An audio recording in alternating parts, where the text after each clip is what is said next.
Welcome back to my channel, Freddy Alam. Jangan lupa like, comment, share, dan juga subscribe. Guys, gue sudah lama tidak update tentang informasi strukturisasi BTN ya, dan beberapa orang diantaranya sempat komen di kolom komentar gue bagaimana perkembangannya dan minta diupdate. Oke, kali ini gue akan mengupdate info tentang perkembangan pengajuan restrukturisasi gue ke BTN ya, karena gue mengambil cicilan rumah KPR BTN ya. Oke, makanya tonton tayangan video gue ini sampai habis, jangan skip. Oke, nggak panjang-panjang guys, kali ini informasi yang gue sampaikan. Jadi waktu itu karena sudah beberapa bulan, sudah 1 bulan lebih tidak ada perkembangan info apapun dari BTN ke gue, bahkan gue pun menerima SMS tagihan gitu ya, supaya menyelesaikan cicilan gue setiap bulan. Bahkan gue udah menerima kurang lebih 2 atau 3 kali SMS penagihan tersebut, padahal gue sudah mengajukan restrukturisasi KPR BTN ini sudah berkali-kali ya, baik melalui email ataupun melalui formulir online-nya di BTN ya. Sudah kurang lebih 3 kali gue mengajukan ke sana, tapi tetap aja tidak ada tanggapan. Akhirnya gue ada inisiatif untuk pergi ke kantor BTN yang terdekat di kota gue, yaitu di kota Karawang, dan gue menanyakan ke di sana ke bagian khusus, yaitu tentang restrukturisasinya, dan akhirnya gue mendapat kejelasan info. Nah ini dia, jadi kalian harus tahu bahwa untuk formulir pengajuan restrukturisasi yang diajukan melalui email ataupun melalui formulir online itu nanti akan jatuhnya ke pusat ya, ke Jakarta ya, ke BTN Pusat Jakarta. Jadi di situ baru mereka yang akan mensortir ya, mereka yang akan memilah dan memilih ini daerah mana gitu. Jadi kalau memang misalnya gue kan dapatnya dari BTN Harapan Indah Bekasi ya, untuk akad kreditnya waktu itu. Jadi mereka yang akan menyortir dari sekian juta orang yang mengajukan KPR BTN, mengajukan restrukturisasi ke KPR BTN tersebut, maka mereka akan menyortir dan nanti akan melaporkan data gue ini ke kantor BTN Harapan Indah Bekasi gitu ya.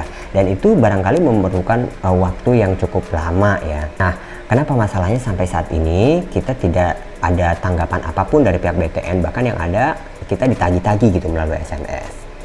Kan repot juga ya, Wak. Baru juga ditagi-tagi kan. Nah akhirnya gue datang waktu itu ke kantor BTN, dan itu informasi yang pertama. Yang kedua, akhirnya gue dikasih solusi oleh BTN Karawang agar gue mengajukan langsung ke pihak BTN Harapan Indah Bekasinya gitu ya. Jadi tidak melalui online seperti tadi. Caranya adalah gue harus datang ke kantor BTN Harapan Indah Bekasi tersebut, tempat pemberi kredit gue waktu akad ya. Tapi karena kondisi masih dalam pandemi corona, kita tidak bisa dong ya datang ke sana ya. Apalagi lokasi gue ke sana juga lumayan jauh gitu ya. Belum lagi ngantri dan sebagainya. Belum lagi nasabah juga kan dibatasi setiap harinya, ya kan? Nah, akhirnya gue dikasih solusi yang berikutnya, yaitu mengirim formulirnya melalui jasa penitipan paket ya.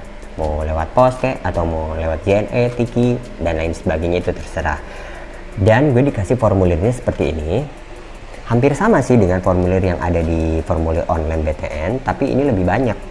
Oke, nah gue liatin formulirnya seperti ini. Ini yang pertama, ada sekitar beberapa formulir di sini. Ini ya, jadi kamu harus isi.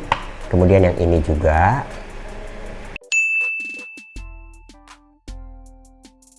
Nah, yang ini, yang ini,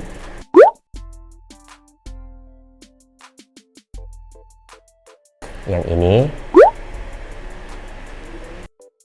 yang ini, yang ini juga. Ini ada beberapa juga yang double ya. Yang double itu maksudnya yang harus ditandatangani sama kita, dan yang satu halamannya lagi ditandatangani sama pihak BTN-nya gitu. Ya, jadi kamu harus isi segalanya, dan yang harus pakai materai juga harus kamu pakai materai ya. Itu kalau tidak salah ada 3 materai yang harus diisi ya. Nah, alhasil gue coba ikuti langkah tersebut, dan gue kirimkan ke melalui JNE waktu itu, dan beberapa hari kemudian, kalau tidak salah hampir sekitar seminggu kemudian, gue mendapatkan telepon dari pihak BTN, dari BTN Harapan Indah Bekasi, dan gue dikonfirmasi di situ apakah betul saudara mengajukan restrukturisasi untuk KPR BTN, lalu berapa lama saudara mengajukan restrukturisasi tersebut ya, kemudian alasannya kenapa, kemudian kalian juga bekerja di bidang apa gitu ya. Dan tips dari gue adalah untuk menjawab pertanyaan-pertanyaan seperti itu ya berusaha kita menjawab sejujurnya, walaupun ada beberapa di antaranya mungkin harus kita manipulasi ya. Ya benar, karena kalau nggak gitu bisa saja tidak di ACC gitu ya guys. Seperti misalnya dari bidang pekerjaan yang tengah kamu geluti ya, karena sesuai ketentuan dari pemerintah, yaitu bahwa hanya bidang-bidang sektor tertentu yang bisa mengajukan keringanan ataupun restrukturisasi ini, maka ya mau tidak mau kita pun mencoba untuk mengajukan ya di bidang tersebut gitu. Terus penghasilan ditanya-tanya berapa gitu ya. Kalau untuk penghasilan ini di formulir tadi gue udah kosongin aja, nggak apa-apa menurut dari CS, menurut dari bagian restrukturisasi di kantor BTN Karawang ya, dikosongin aja. Tapi untuk pengeluaran ini diusahakan untuk diisi ya guys, karena ditanyain juga sih. Jadi pengeluarannya tiap bulan tuh apa aja sekarang gitu kan. Nah kamu bilang aja sejujurnya kan, kamu harus makan berapa untuk biaya di tempat tinggal kamu, misalnya untuk listrik, untuk transportasi, untuk biaya pendidikan anak, untuk biaya sampah dan lain sebagainya ya. Jadi itu ditanyain dan harus kamu isi. Nah sementara gue waktu itu nggak diisi. Menurut bagian restrukturisasi kantor BTN Karawang tidak usah katanya, tapi ternyata gue ditanyain. Akhirnya gue ditanya-tanyain secara detail seperti itu, dan akhirnya gue ungkapkan juga. Nah sampai sekarang pun belum tentu gue di ACC atau tidak, tapi ini hanya sekedar info buat kalian agar lebih cepat mendapatkan tanggapan gitu ya tentang tahapan restrukturisasi kalian. Akhirnya gue pun diharuskan untuk menunggu kembali informasi berikutnya dari pihak BTN gitu ya, melalui telepon.